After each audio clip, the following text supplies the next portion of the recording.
Hello, bienvenue sur le podcast Foi et quotidien, parole d'une chrétienne imparfaite, aimée par un Dieu parfait. Aujourd'hui, nous allons parler de l'anxiété.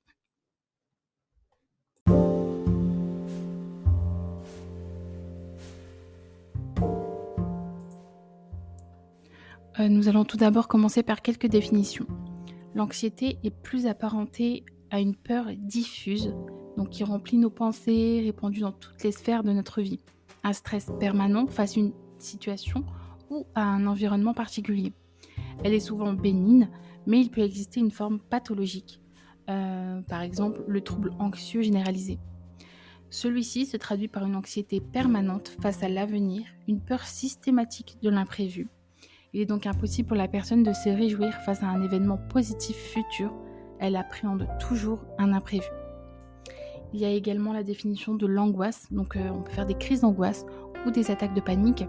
C'est une manifestation possible des troubles anxieux, une crise d'angoisse aiguë qui apparaît de façon brutale et qui dure quelques minutes à quelques heures.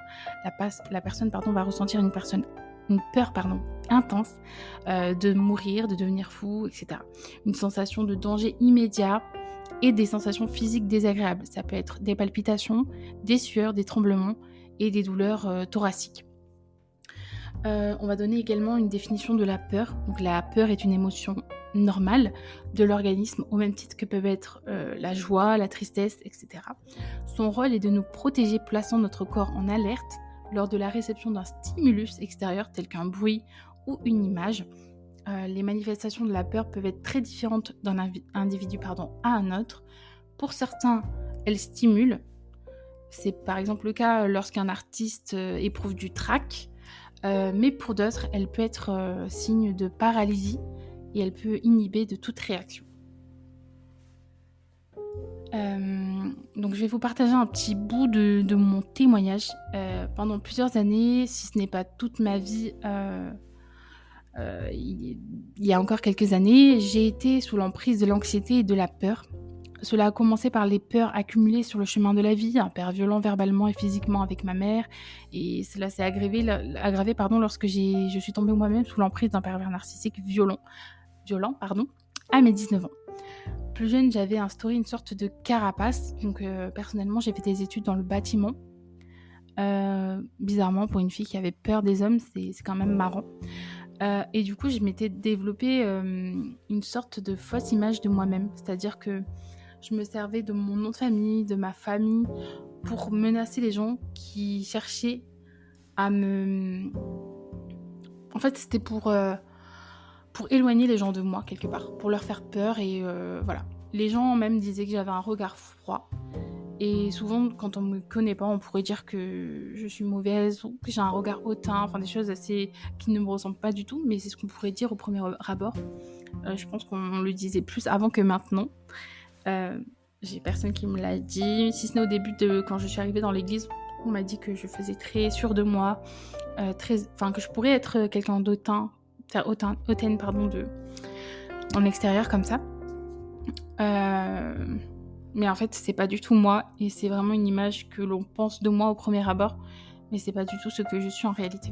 En fait, c'était une sorte de carapace pour me protéger. Donc tout au long de ma vie, j'ai fait en sorte de me protéger par des tactiques. Je ne montrais pas forcément mes peurs, mais je répondais par de l'impulsivité. Et à mes 19 ans, quand je suis tombée sur l'emprise de cet homme, j'ai laissé une porte ouverte à tout ce que je refusais d'avoir dans ma vie. Donc à l'époque, j'étais pas chrétienne, mais je voulais quand même pas reproduire ce schéma familial, c'est-à-dire avoir un époux violent, puisque j'ai vu ma mère souffrir de ça, et je ne voulais absolument pas avoir comme époux un homme comme mon père, mais c'est malheureusement ce que j'ai fait inconsciemment quelque part, même si je pense que il n'y a pas de hasard, et que du coup finalement c'est un mal pour un bien, dans le sens où ça m'a permis de rencontrer Christ, donc voilà. Finalement, pour moi, j'ai rencontré une personne encore plus horrible que mon propre père, dans le sens où, comme mon père avait une emprise sur moi psychologique, mais n'avait jamais été vraiment violent avec moi, même si c'est de la violence psychologique, je dirais que c'était pas du tout le même. Pour moi, ça a été pire, même si pour ma mère, par exemple, mon père a été quelque chose d'insupportable, et il me faisait un peu toutes les violences, c'est-à-dire les violences autant psychologiques que physiques, etc. Ce que moi j'ai vécu avec ce premier petit ami. En fait, quand je suis tombée sur cet homme-là, je ne l'ai pas vu venir comme ça, un pervers narcissique. Tout semblait au début idéal. Pour moi, c'était l'homme de ma vie. J'acceptais vraiment des choses qui m'ont détruite. Et le fait que j'avais peur au fil du temps, ça n'a fait en fait que aggraver les symptômes accumulés pendant mon enfance. La violence conjugale m'a enfermée dans un cercle vicieux, oscillant entre un semblant d'amour et de la peur à outrance. De là sont nées de nouvelles peurs, donc la peur de décevoir, la peur de ne pas être à la hauteur, la peur de ne pas savoir comment m'habiller le matin. C'était un casse-tête parce que je ne savais pas comment plaire à cette personne, comment être suffisamment bien. Et je savais que de toute façon, cette personne trouverait forcément quelque chose à redire sur tout ce que j'allais faire en fait. Donc j'en étais même venue à avoir peur de choisir la façon dont j'allais m'habiller, quoi. C'est vraiment incroyable.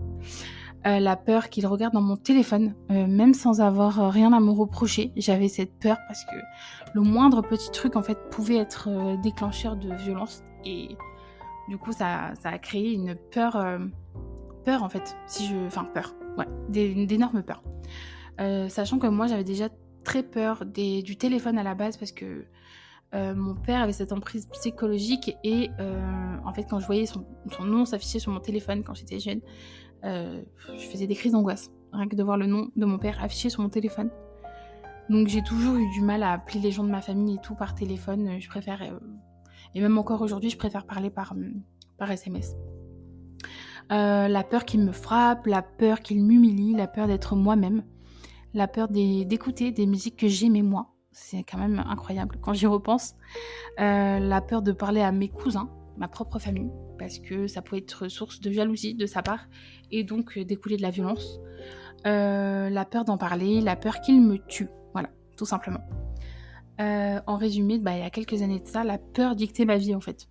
Que ce soit depuis l'enfance et jusqu'à que j'ai 19 ans.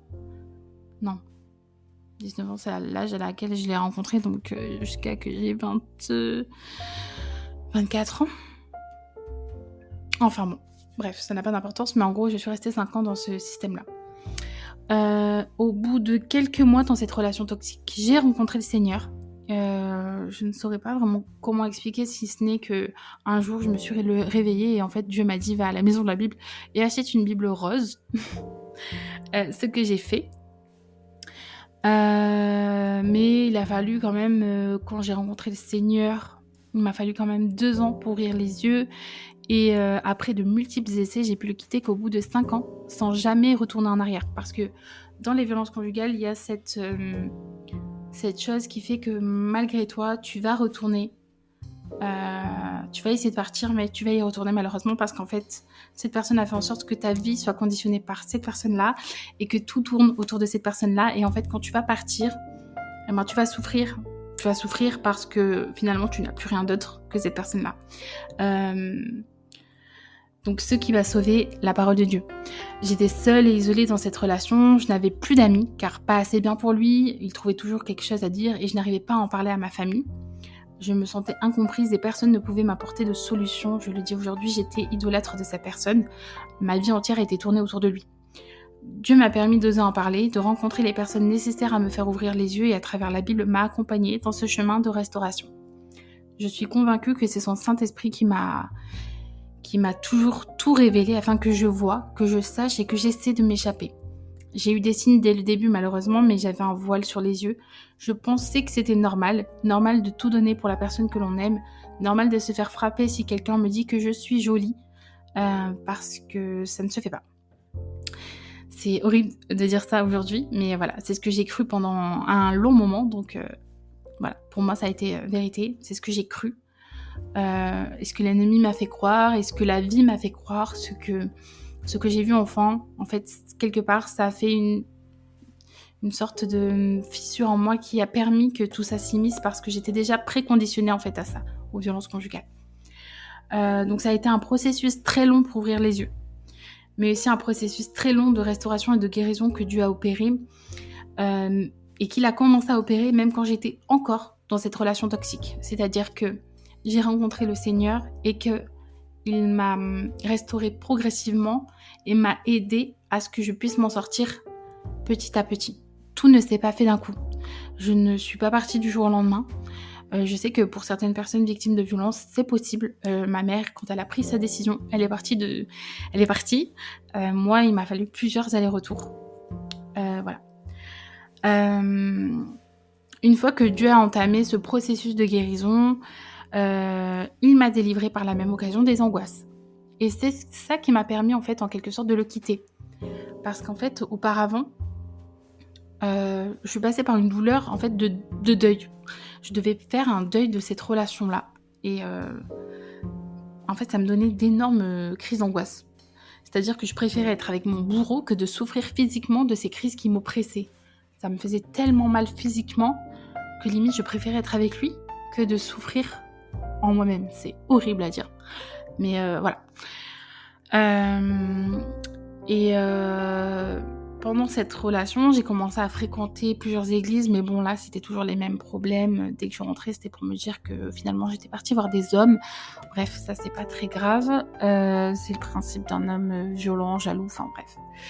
Donc, suite à ça, donc, j'ai été dans plusieurs églises jusqu'à que je trouve une église où je me sente suffisamment bien. Sachant que je priais pour que Dieu m'oriente vers une église où il voulait que je sois.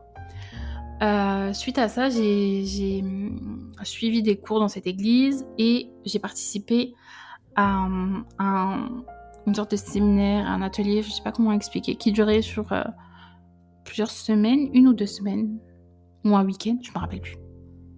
1 ou 2 semaines? Une semaine? Non, je me rappelle plus, franchement, désolée, je me rappelle pas. Et c'est lors de ce séminaire-là, qui s'appelait Vivre libre en Christ, que j'ai été délivrée des angoisses.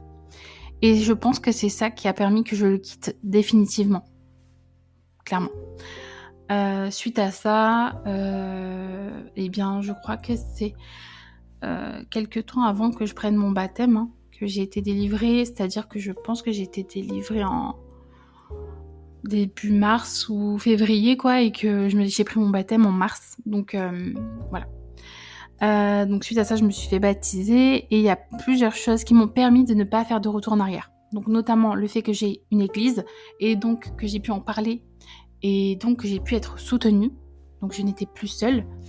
À côté, j'avais plusieurs suivis, j'avais des éducatrices, des psychologues qui ont d'ailleurs toujours respecté mes croyances sans jamais me juger. Quand j'en ai parlé, il y avait quand même ma famille dans le sens où surtout ma maman était là.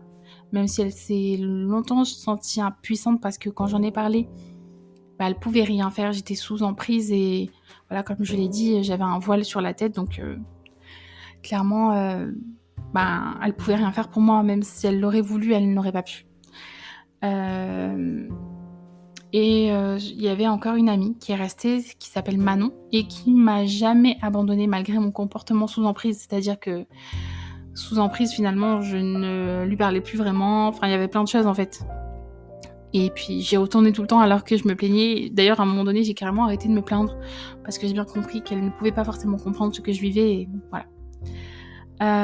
Mais surtout, ce qui m'a aidée, c'est mon Dieu et sa parole. C'est d'où l'importance pour moi de lire sa Bible. C'est les versets qui m'ont fortifiée, qui m'ont montré clairement ce que Dieu voulait pour moi, pour ma vie. Et que ce n'était pas des plans de malheur, mais des plans de bonheur qu'il voulait pour moi. Mais aussi la définition de l'amour que l'on peut lire en Corinthiens. C'est surtout grâce à ce verset que j'ai pu voir combien ma relation était malsaine, en fait. Quand j'ai comparé ce que Dieu disait de l'amour, même s'il parle de l'amour de Dieu en soi, je me suis dit, en fait, il y a un grand fossé entre ce que Dieu attend de l'amour et ce qu'il dit de l'amour et ce que moi je vis dans ma vie. Quand on dit l'amour est patient, il n'y a pas de patience dans les violences. Quand on dit l'amour n'est pas envieux, l'amour... non, il n'y avait pas tout ça, en fait. Je vivais le contraire de ce qu'il disait, donc je me suis dit, mince, il y a un truc qui ne va pas. Et donc, c'est toxique. Quand Dieu dit l'amour ne fait rien de malhonnête, là, c'est pas du tout ce que je vivais, quoi. Donc, je me suis dit, mince. Quand je comparais ma vie et cette vie-là, je me suis dit, mince, il y a un truc qui va pas, en fait. Et je pense que ça a participé aussi au fait que j'ouvre les yeux. Bon, voilà. Ceci, c'est qu'un résumé et ça ne pourra jamais vraiment être représentatif de tout ce que j'ai vécu durant ces années. qui ont engendré de la dépression, des pensées suicidaires, un mal-être profond. J'ai dû réapprendre qui j'étais, ce que j'aimais, ce qui me plaisait de faire. Et suite à ça, j'étais enfin libre de penser et de vivre ma vie. Voilà. Donc voilà. Et de là, en fait, avait découlé donc des crises d'anxiété. Donc, je pense que effectivement, nos souffrances passées, même durant l'enfance, créent en nous des blessures. Notamment, personnellement, je pense que j'avais cette blessure de l'abandon. D'ailleurs, quand j'étais petite, Rox et Rocky, ça me faisait pleurer à chaque fois que je regardais ce dessin animé. Parce que j'avais peur, sûrement, de l'abandon, qui finalement était omniprésent depuis que j'étais bébé, puisque j'ai grandi sans père, à proprement parler. Je n'avais pas de repère masculin à ma vie, quoi. J'avais mon grand-père, mais voilà, c'est pas pareil qu'un père, c'est un grand-père. C'est pas la même position. Et le seul qui a su me donner l'amour, en fait, dont j'avais besoin sans rien espérer en retour, c'est celui dont je vais vous parler aujourd'hui. On l'appelle Elohim, El Eloé, El Shaddai, Adonai, Yahweh. Dans le Nouveau Testament, il y a plusieurs noms pour désigner Dieu. On nous le fait connaître sous le nom bien doux pour le cœur et qui nous fait pénétrer dans sa nature morale, dans ses affections. Ce nom est celui de Père. C'est en lui que j'ai appris ma valeur, c'est en lui que j'ai appris ce qu'était l'amour véritable, pas celui qui n'est là que par intérêt, celui qui vous aime sans condition dans vos bons et vos mauvais moments, celui qui vous aime dès votre naissance et ce jusqu'à la fin de vos jours. Dieu est amour et il ne change pas. Il est le même hier, aujourd'hui et demain. Aujourd'hui, j'en ai la certitude que même si tous les hommes venaient à m'abandonner, hommes avec un grand H, que ce soit des femmes ou des hommes, hommes comme humanité, Dieu, lui, ne lâcherait jamais ma main. Voilà, donc Dieu nous aime tellement. Et d'ailleurs, Jean 3,16 nous le dit, car Dieu a tant aimé le monde qu'il a donné son Fils unique, afin que quiconque croit en lui ne périsse point, mais qu'il ait la vie éternelle. Amen.